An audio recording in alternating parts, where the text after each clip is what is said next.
오 박사의 공연예술 이야기 120회입니다. 이번 회에도 지난 회에 이어서 김을한이 쓴 실록 동경유학생이라는 책이 실려 있는 박승희가 1963년에 사상기회에 연재했던 글의 일부를 소개해 드리도록 하겠습니다. 이번 회에 소개되는 내용에 의하면 토월회가 만들어질 때 토월회라는 명칭은 팔봉 김기진이 발은 땅에 디디고 이상은 하늘을 향하게 하자는 의미에서 토월로 하자, 이렇게 명칭을 제안했다고 합니다.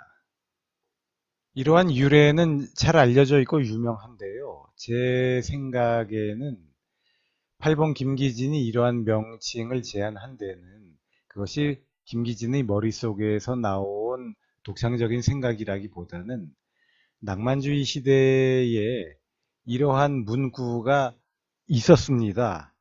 그래서 팔봉 김기진이 그 문구를, 이 낭만주의의 문구를 인용한 것이거나 어디서 들었던 것이 은연중에 자기 뇌리 속에 남아 있었던 것이거나 그랬던 것이 아닐까, 저는 그런 생각이 듭니다.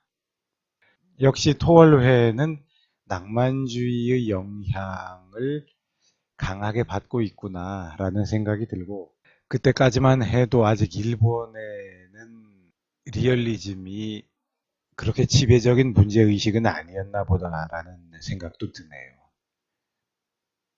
제가 반복해서 드리는 말씀이지만 리얼리즘이 근대성의 중요한 측면이긴 하지만 거기에 너무 맹목적으로 매몰이 되어서 모든 것을, 우리의 근대성을 확보하기 위해서 모든 것을 리얼리즘으로만 몰아가는 것은 바람직하지 않은 태도인 것 같습니다.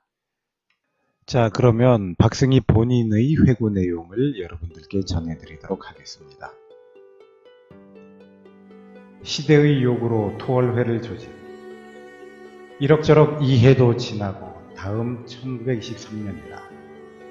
18번지도 전과 달라 시시되며 툭탁거리는 장난이 없어지고 때로는 난자 명상에 빠지기도 하고 의문이 있으면 토론도 하게 되며 무질서하던 18번지가 점잖아진 셈이다. 이렇게 세월을 보낼 것이 아니라 의미있게 보내자는 의사를 갖게 된 것이다. 봄철이 되자 학교 입학기가 되어 김기진은 입교대학에, 이서구는 일본대학에, 김복진은 상야미술학교에, 박승희는 명치학원 영문과에, 김을한은 와세다대학 고등학원에 각각 입학이 되었다. 이제부터는 놀 시간이 없어졌다. 김기진이 하루는 무슨 회를 만들자는 발언을 하여 모두가 이에 찬동했다. 이때는 경시청과 유학생 감독의 감시가 날들어와서 사람들은 우리가 무슨 비밀 결사나 하는 게 아닐까 의심을 떠봐서 모이기를 꺼려했다. 이런 일의 제1인자는 역시 수단과 방법이 투철한 이석이었다. 그가 주선하여 우선 회를 할 만한 장소를 새로 개업한 양식점으로 정했다. 이 집주인은 문학 청년으로 한때는 우리와 좋게 지내던 일본 사람인데 그는 중도에 학업을 집어치우고 그만 양요리점을 개업한 터였다.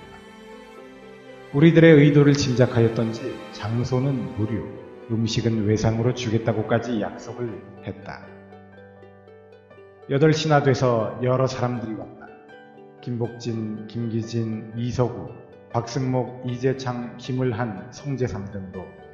송재삼은 거저 따라온 사람이다. 그중 박승목은 박승희의 일가로 경성의학 전문을 졸업하고 동경대학 의과에서 의학을 연구차 온 사람으로 도안의 취미가 있었고, 이재창은 우에노 미술학 교양학과에 재학 중이었다. 토월회의 문헌, 프로그램, 비라, 포스타, 무대사진, 기념사진 등등은 6.25 난리 중 집이 연소되는 바람에 모든 것이 재로 변하고 지금은 묘연한 흔적만 남았을 뿐이니 유감이다. 정숙한 가운데 회명을 만들자 하여 그 누군가 먼저 신월이라 하였다. 이때 김기진이 신월보다 토월이 낫다고 하면서 흙은 생명이 길고 우리가 하루라도 떠나 살 수 없는 것이라 하여 무궁무진토록 변함없어 좋다고 여러 사람들은 여기에 찬동하여 토월회가 탄생했다. 김기진이 토월회를 만들려는 동기와 의도를 설명하였고 동시에 그 취지와 목적 등은 시대가 요구하는 바라 하였다. 우리는 문학과 미술 방면에 뜻을 둔 사람들이라 다음 회기부터는 각자의 창작이나 제작한 작품을 내놓아 서로 비평과 우열을 판단하자고 강조했다. 친밀한 동지들의 얼굴에는 환희로 넘쳤으며 주인도 없고 간사도 없는 대신 우리는 같은 동인이라 너도 나도 주인이 되었다. 집주인도 우리들의 떠드는 소리에 자기도 옛날이 생각났던지 한 손에 술병과 또 한 손은 술잔을 들고 올라와서 우리와 같이 환희에 넘쳤다. 나중에 토월회 만세 삼창을 부르고 끝이 났다. 밖으로 나오니 별빛은 없어지고 캄캄한 천지로 변하였다. 이번 일의 주선역은 김기진으로 치밀하게 꾸미는 모사요. 이서구는 대외로 주선하는데 그때였다. 그는 서울서부터 우리들 중에 외입쟁이로 명성을 받고 거기다가 건달로 한 몫을 보는 터이었다. 장안의 기생은 이서구를 모르는 기생이 없었고 한 번 보면 아니 따르는 기생이 없었다. 우리들 중에 가장 세상 경험과 파란의 길을 걸은 사람이었다. 배우려는 의욕을 부자유하게 막으려는 완고한 집안에 대한 반항심으로 그리 되었는지도 모른다. 이런 이야기도 나마저 없어지면 할 사람조차 없고 말다. 늘 생각을 써보려던 차에 기회가 왔기에 옛 기억을 더듬어 생각나는 대로 적어보니 다시금 모든 것이 그때가 그리워 가슴이 벅차오른다. 지나간 옛날 나의 청춘을 바친 토월회여 지금은 어디로? 40년이나 되는 나롱진 옛일을 연기 속에 살라버리고 청춘 시절이 꿈이란가 감개가 무량하다. 그 다음 회에는 새로 나온 분이 있었다. 그분은 동경고등상업학교의 연학년과 함경도 온성태생인 이수창의 두 사람이다. 새로운 얼굴이 나타나니 좌석은 정중하게 되었고 김복진의 자화상 조각과 박승목의 옛날 승무춤의 도안이 출품되어 이것을 놓고 준엄한 비평과 재미있는 설명이 있었다.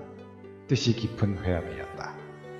우리의 생활과 지식을 풍부하게 하기 위하여 우선 독서 윤독회를 만들자는 주장이 있었다.